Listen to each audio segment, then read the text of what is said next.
If you had your choice to start your goaltender for the Toronto Maple Leafs right now going into playoffs, who do you put in there?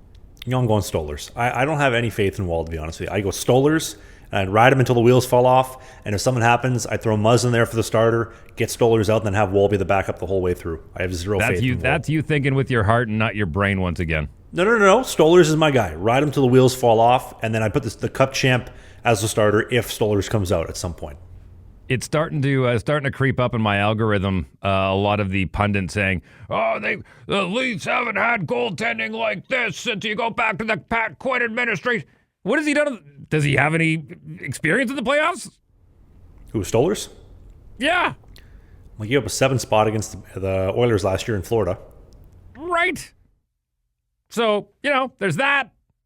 So I don't know why they're putting all their eggs in that basket. Well, what's the saying Mike Tyson has? Everybody's got a plan until you get punched in the face, and you can have a great regular season, throw up a 925, win your games, get you into the dance, win the division for the third time in Leafs history. When game 1 starts, when everybody knows this is where the ship usually sinks, it's springtime, this is what they do. They're going to play Tampa, who they've lost to. They're going to play Florida, who they've lost to 2 playoffs in a row, I think.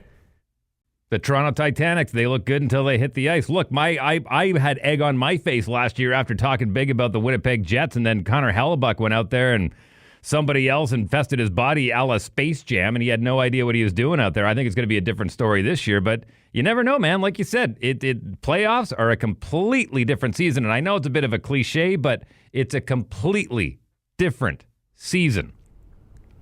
Well, what did Wayne Gretzky say? There was the exhibition season, the regular season, first round of the playoffs, 2 through 3, and the Cup final. You have 5 seasons in hockey, all completely different animals. I think that's another reason, and I know that some people put a lot of stock in this, other people don't, but the Western Conference, there's no arguing, have the tougher schedule when it comes to travel in the National Hockey League. I mean, you look at the Metro Division, I mean, they're sleeping in their own bed most nights, even after road games, which is fantastic, don't get me wrong.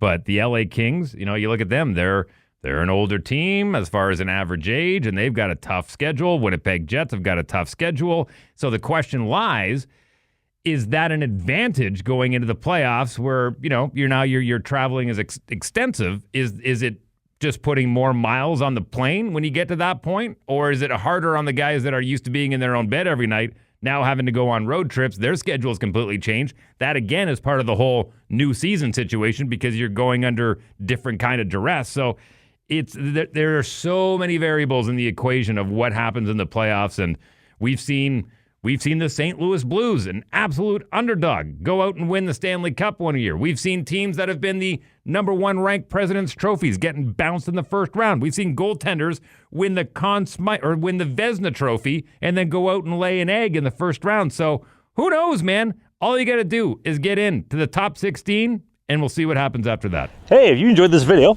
hit the subscribe button.